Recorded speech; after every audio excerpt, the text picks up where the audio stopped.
50 milhões de dólares. Foi esse o preço de uma escolha da Blockbuster. A distância entre o topo e a irrelevância. Em 2000, ela riu de uma proposta que hoje parece absurda. Comprar uma startup chamada Netflix, empresa que hoje vale 400 bilhões de dólares. Anos depois, o que restou foi uma única loja e um legado enterrado sobre a arrogância de quem achava que o sucesso era eterno. Por que empresas gigantes se recusam a mudar, mesmo quando o risco está diante dos olhos? Quantas ainda acreditam que são grandes demais para cair? E o que a queda da Blockbuster pode ensinar antes que outras repitam o mesmo erro? Em meados de 1985, um engenheiro de software chamado David Cook decidiu transformar um incômodo pessoal em oportunidade. Cansado da alimentação das pequenas videolocadoras, Cook criou um sistema automatizado de gestão de estoque que permitiria algo inédito: uma loja com milhares de fitas catalogadas e organizadas por gênero, disponíveis de forma rápida e eficiente. Nascia assim a primeira Blockbuster, em Dallas, Texas. Uma locadora que parecia mais um supermercado de filmes do que uma lojinha de bairro. A ideia deu tão certo que em apenas um ano a empresa passou de uma única loja para dezenas. E nos anos seguintes, o azul vibrante e o amarelo inconfundível da marca começaram a dominar esquinas e centros comerciais dos Estados Unidos. Durante os anos 1990, a Blockbuster virou sinônimo de final de semana em família.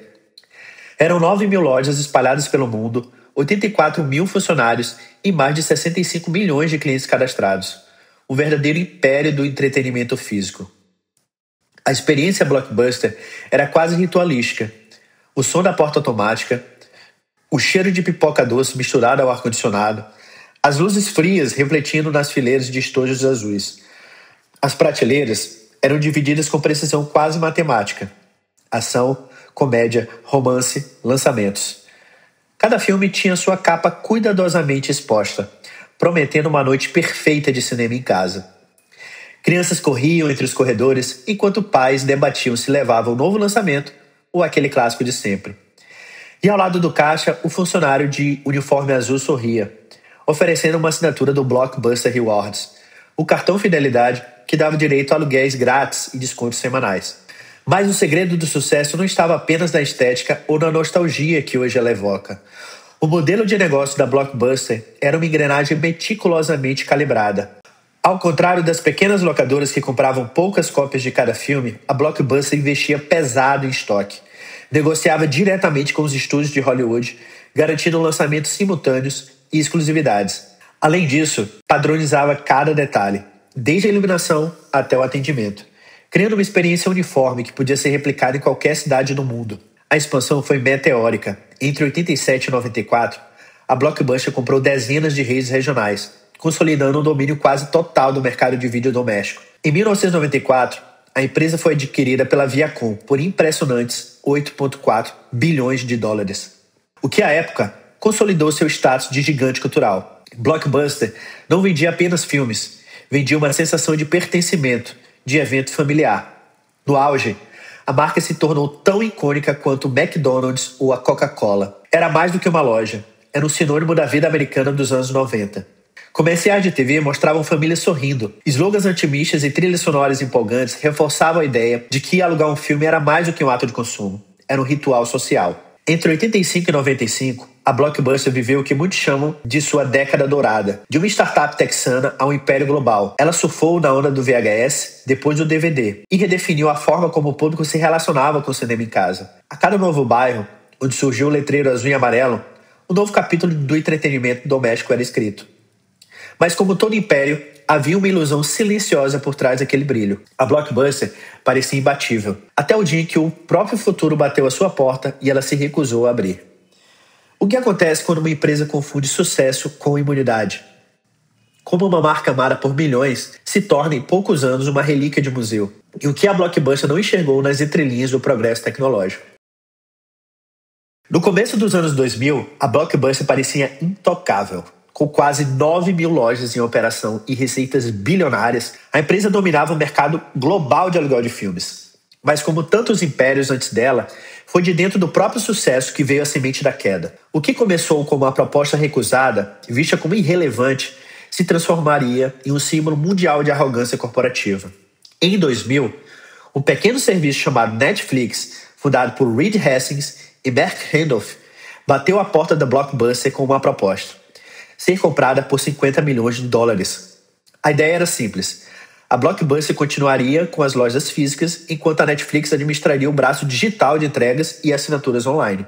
O CEO da Blockbuster, John Antioco, teria rido da proposta.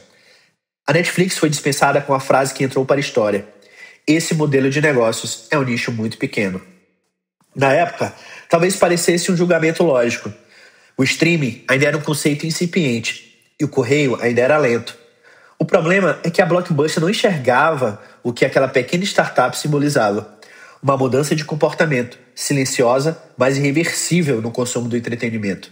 A empresa estava tão acostumada a ser o centro do universo que acreditava poder ditar o ritmo do futuro. Enquanto a Netflix crescia discretamente com seu modelo de DVDs entregues em casa, a Blockbuster insistia em suas práticas antigas. Um dos pilares mais lucrativos do negócio e também mais odiado pelos clientes eram as taxas por atraso. Em 2004, essas multas representavam cerca de 16% da receita total da empresa, mas elas também simbolizavam algo muito maior: a distância entre a marca e o seu público.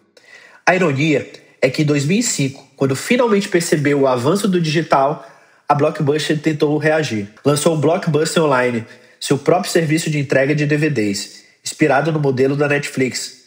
Porém, a reação veio tarde e de forma inconsistente. A empresa ainda mantinha foco nas lojas físicas, resistindo em reduzir seu portfólio de locações. Além disso, estava endividada após uma série de aquisições mal planejadas nos anos 90, o que limitava qualquer investimento real em inovação. O resultado foi um impasse. A Blockbuster tentava se modernizar, mas sem abandonar o que a tornara grande. Era como tentar navegar entre duas eras, com um pé na loja de VHS e outro no futuro digital. Enquanto isso, a Netflix crescia exponencialmente e outras plataformas online começavam a surgir. A Blockbuster, com seu modelo de custos fixos altíssimos e dependência de lojas físicas, começou a sangrar. Em 2010, o inevitável aconteceu. Após anos de queda nas receitas e um endividamento que ultrapassava $900 milhões, a Blockbuster pediu falência sob o capítulo 11. Suas lojas foram sendo liquidadas aos poucos e milhares de funcionários perderam emprego. Era como assistir a um clássico sendo rebobinado pela última vez. Mas o epitáfio da Blockbuster não veio em um tribunal, e sim na paisagem urbana. Em 2013, a Dish Network, que havia comprado os restos da marca, anunciou o fechamento das últimas lojas físicas. Restou apenas uma, a lendária unidade de Bend, Oregon, que resistiu como museu vivo, uma cápsula do tempo com cheiro de pipoca e prateleiras de DVD. Ela virou atração turística, símbolo de nostalgia de uma geração que cresceu rebobinando fitas e discutindo capas na prateleira. No fundo, a queda da Blockbuster não foi apenas sobre tecnologia, foi sobre percepção. A empresa acreditava que o futuro girava em torno de seus corredores e de seu modelo de negócios, quando, na verdade, o público já começava a migrar para o sofá de casa e para a tela do computador. A Blockbuster não foi destruída pela Netflix, foi destruída pela sua própria incapacidade de mudar.